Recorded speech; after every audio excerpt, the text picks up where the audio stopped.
Assalamualaikum warahmatullahi wabarakatuh. Assalamualaikum semuanya. Kita hari ini masuk ke bab 3 ya, materinya tentang permasalahan ketenagakerjaan dalam pembangunan ekonomi. Kira-kira apa saja sih yang akan kita bahas pada bab 3 ini? Oke, yang akan kita bahas pada materi bab 3 ini yaitu yang pertama tentang ketenagakerjaan yang mencakup pastinya sih ada pengertian ketenagakerjaan, istilah-istilah dalam ketenagakerjaan, lalu ada jenis-jenis tenaga kerja, dan lain sebagainya. Lalu yang kedua ada pengangguran, mencangkup pengertian pengangguran, lalu apa saja sih jenis-jenis pengangguran? Semua itu akan kita bahas pada bab 3 ini. Oke, sebelum masuk ke pembahasan, alangkah baiknya kita perkenalkan anggota kelompok 2 terlebih dahulu. Perkenalkan, nama saya Novia Disa Fitri, absen 26, lalu saya tidak sendiri ditemani oleh teman saya, yaitu Muhammad Rafli Arianto, lalu ada Muhammad Abdul Aziz, lalu ada Windy Cahyaning Arifin, lalu yang terakhir ada Mas Nurus Soba. Nah, gak usah lama-lama ya, kita masuk ke bab pertama, yaitu tentang ketenaga kerjaan. Ketenaga kerjaan. Ketenaga kerjaan adalah segala hal yang berhubungan dengan tenaga kerja sebelum, selama, dan sesudah masa kerja. Istilah-istilah dalam ketenaga kerjaan ialah tenaga kerja, orang yang mampu melakukan pekerjaan guna menghasilkan barang atau jasa. Kesempatan kerja, lapangan kerja atau lowongan kerja yang tersedia bagi angkatan kerja. Angkatan kerja, penduduk yang mempunyai pekerjaan atau sedang mencari pekerjaan. Pekerja buruh, setiap orang yang bekerja dengan menerima upah atau imbalan dalam bentuk lain. Di sini saya memiliki bagan ya teman-teman. Tadi Mas Nur Soba sudah menjelaskan tentang apa sih itu ketenaga kerjaan. Teman-teman, pembahasan kita hari ini yaitu ketenaga kerjaan itu tidak lepas akan kaitannya dengan yang namanya penduduk. Bener gak? Pasti benar sih. Nah, penduduk di sini itu dibagi menjadi dua. Ada yang usia kerja dan bukan usia kerja.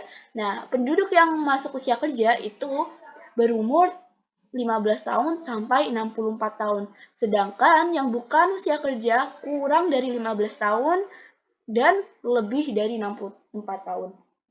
Usia kerja di sini itu dibagi lagi teman-teman. Ada yang bukan angkatan kerja dan angkatan kerja.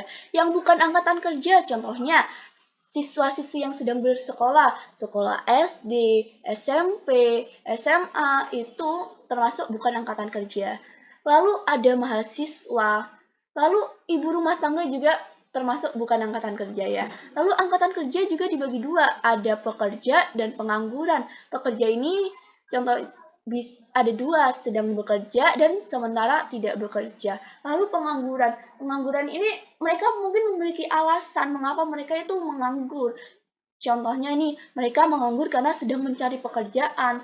Lalu mereka menganggur mungkin karena sedang mempersiapkan usaha. Lalu mereka menganggur atau mungkin mereka sudah punya pekerjaan tapi belum mulai bekerja.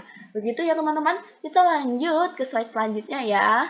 Tentang jenis tenaga kerja berdasarkan kemampuannya. Ada tiga. Yang pertama, tenaga kerja terdidik. Tenaga kerja terdidik adalah tenaga kerja yang memiliki ilmu dan keterampilan didapatkan dari proses pendidikan. Jadi harus berpendidikan dulu ya. Contohnya apa? Contohnya dokter, guru, teknisi, lalu apa lagi? Dosen, dan lain sebagainya. Jadi nggak bisa tuh kamu pengen jadi dokter tapi nggak berpendidikan. Wah, nggak bisa ya, membahayakan pasiennya malah. Lalu yang kedua, ada tenaga kerja terampil atau tenaga kerja terlatih. Adalah tenaga kerja yang memiliki keterampilan tertentu didapatkan dari pelatihan dan kebiasaan.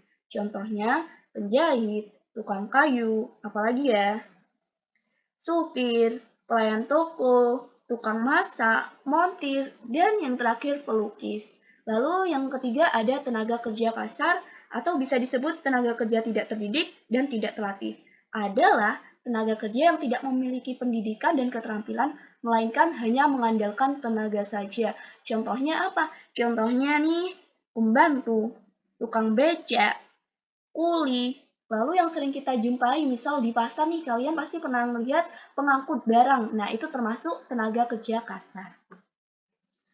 Kita lanjut ke Jenis-jenis tenaga kerja berdasarkan hubungan dengan produk. Ada dua. Yang pertama, tenaga kerja langsung, yaitu tenaga kerja pabrik yang secara langsung berhubungan dengan produk. Nah, contohnya karyawan bagian produksi. Jadi tenaga kerja langsung itu tenaga kerja yang berhubungan secara langsung dengan produknya.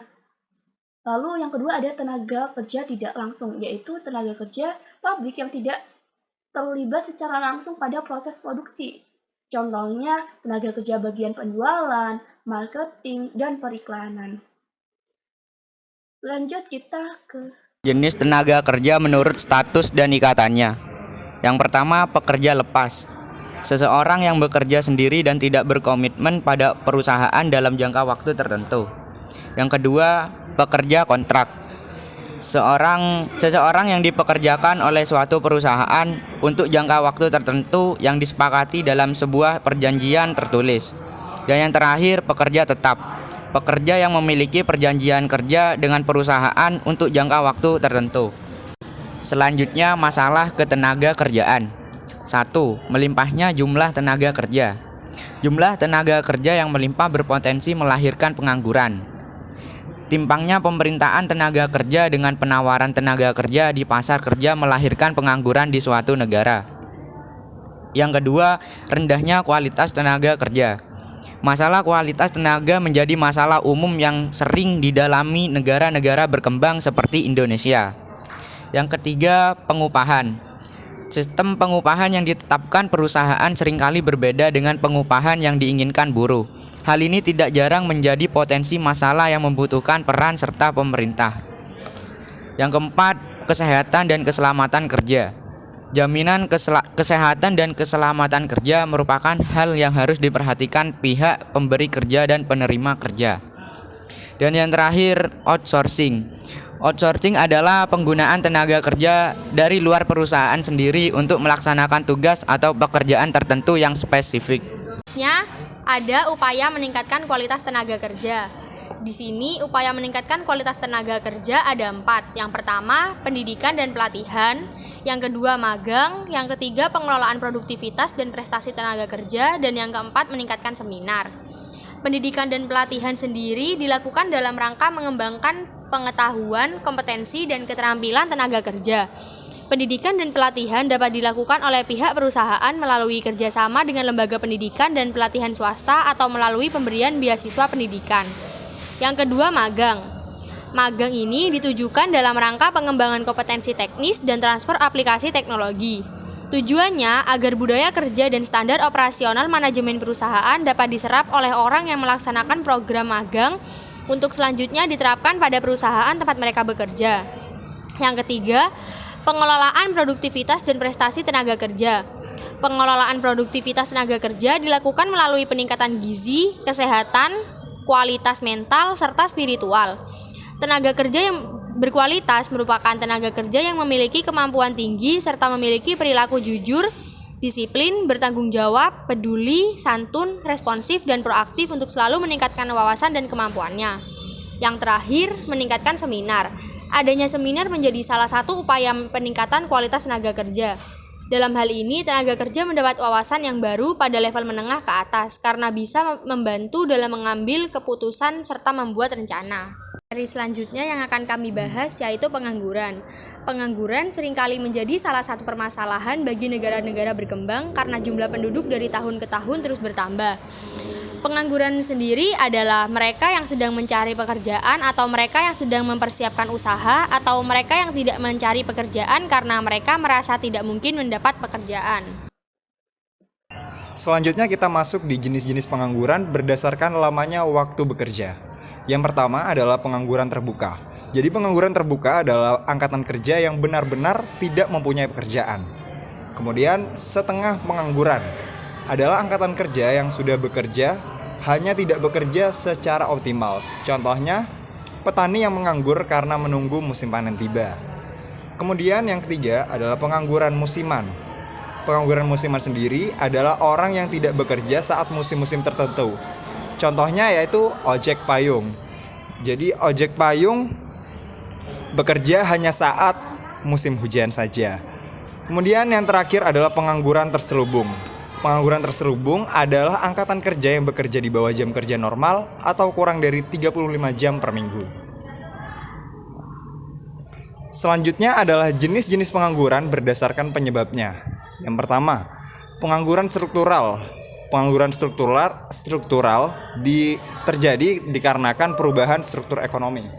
Kemudian yang kedua adalah pengangguran siklus. Pengangguran siklus sendiri terjadi karena menurunnya kegiatan ekonomi.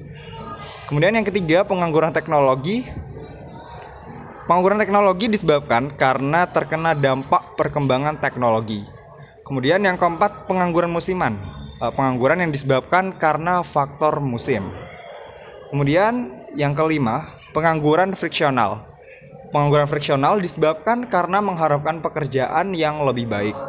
Kemudian yang terakhir adalah pengangguran sukarela.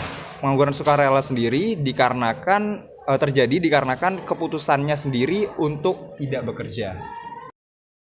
Dampak pengangguran dibagi menjadi dua, yaitu dampak pengangguran terhadap perekonomian nasional dan dampak pengangguran terhadap individu. Pertama, dampak pengangguran terhadap perekonomian nasional. Yang kesatu, pendapatan masyarakat dan penerimaan negara dari pajak menjadi turun. Yang kedua, mendorong tingkat kriminalitas. Yang ketiga, pendapatan real masyarakat lebih rendah daripada pendapatan potensialnya sehingga tingkat kemakmuran akan rendah. Yang keempat, pertumbuhan ekonomi secara nasional turun karena semakin banyak pengangguran. Selanjutnya, dampak pengangguran terhadap individu. Yang pertama, pengangguran dapat mengurangi kepercayaan diri pelakunya. Yang kedua, pengangguran dapat mengurangi fungsi akal sehat pelakunya. Yang ketiga, pengangguran dapat menghilangkan mata pencarian dan pendapatan individu yang mengalaminya. Yang keempat, pengangguran dapat menghilangkan keterampilan pelakunya. Baik, selanjutnya adalah cara mengatasi pengangguran. Di sini cara mengatasi pengangguran dibagi menjadi 7. Yang pertama, memperluas lapangan kerja. Kemudian yang kedua, meningkatkan peredaran modal usaha. Kemudian yang ketiga, menempatkan pencari kerja di tempat yang tepat. Selanjutnya, melatih para pencari kerja untuk membuat usaha sendiri. Yang kelima, memberikan penyuluhan ke masyarakat. Yang keenam, memberikan pelatihan sertifikasi ke pencari kerja. Yang ketujuh atau yang terakhir, meningkatkan transmigrasi.